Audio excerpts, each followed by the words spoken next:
Paano nga ba mag-bid ng foreclosed property sa Pag-ibig? Disclaimer lang po, hindi po ako expert dito. Nakabase lang ako sa experience at sa mga naalala ko nung kumuha ako nito. Nung time na nag-bid ako dito sa Pag-ibig. Unang-una, sa browser nyo dyan sa phone, i-type nyo yung website na to. Pagkatapos, pag nandun na kayo, i-click nyo lamang po yung tatlong guhit. Tapos, properties for sale. Scroll down. Makikita nyo po yung list of properties for sale. Click nyo yan. Scroll down. Kikita nyo po yung first auction, second auction, tsaka negotiated sale. Dito nga po pala ako sa second auction nag-bid. Scroll down, tapos hanapin nyo po yung mga business center kung saan nyo gustong kumuha. So, since sa Metro Manila ako nakatira, so NCR po yung pipiliin ko. NCR branch. Makikita dyan yung duration ng pagtanggap nila ng mga bid offers. Then, click nyo yung see list. Maghintay lamang po. Magda-download po ng kusa yung listahan in PDF form. So, ayan. Click nyo po yung open. Then, ayan. Then, makikita nyo po yung invitation to bid. Basahin nyo po yan. Nakasaad po dyan yung mga kailangan nyong malaman bago kayo mag-bid. Hindi ko na lamang po elaborate. Diretso po tayo dun sa mga listahan po ng mga properties. Alright, scroll down.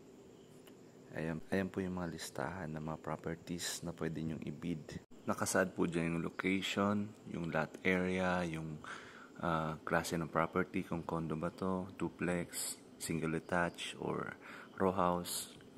And then, nandyan po yung, nakalagay rin po yung remarks kung occupied po ba yung property or hindi.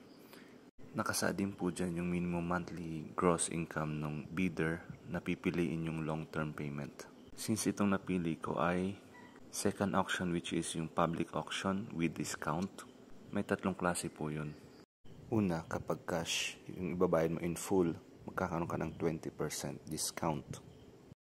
Ngayon, yung second po is kung short-term payment yung pipiliin nyo, meron po kayong 10% discount.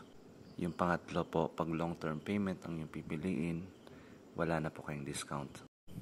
Kapag long-term payment yung pinili nyo, kapag kayo nanalo sa bidding, kailangan nyo magbigay ng 5% nung bid price na in-offer nyo.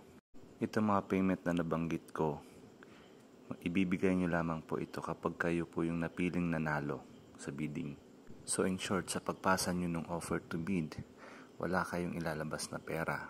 Advice ko lang din po, kahit na nakalagay dyan sa remarks is unoccupied yung property, kailangan nyo pa rin puntahan yun. Kasi minsan nakalagay unoccupied pero pagpunta nyo sa property mismo, nandun pa po yung mga nakatira. Or may mga nakatira po.